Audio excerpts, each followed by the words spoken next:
In Syria. Thousands of Syrian Kurds have been forced to flee their homes and cross the border into Turkey. For some Australians, the unfolding events in Kobani are more than just an international news story.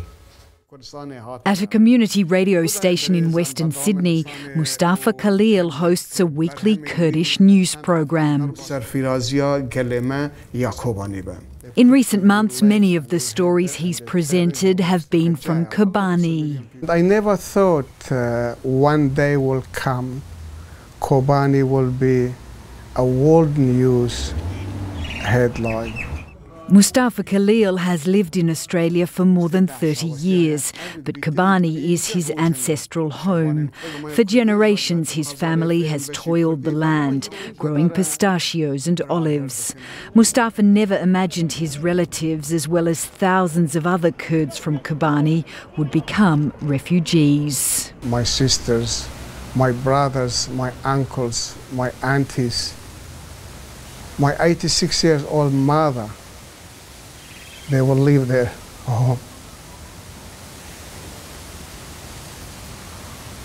And they will flee to Turkey. For most Australians, Kobanî is just another foreign war zone, a place that features in TV news bulletins. But for Mostafa and his daughter Shîrîn, this is a story they can't switch off.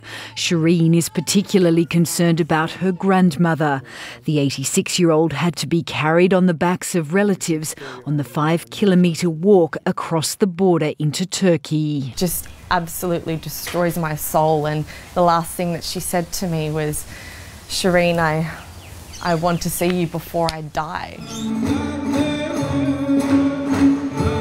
Over the weekend, a concert was held at Sydney University to raise money for the people of Kobanî.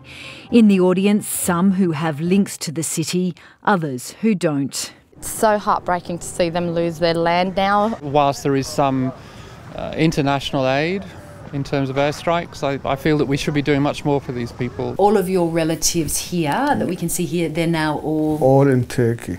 The Khalils say the last they heard, IS had control of between 20 to 30% of Kobanî. Mostafa and Shireen have spoken with their relatives in Turkey, who are all safe for now. IS's next move will determine the rest of their lives. And IS's next move is hard to predict. The Syrian and Iraqi Kurds fighting for Kobanî have coalition air support, but IS remains determined to take the city. Lisa Upton, SBS World News.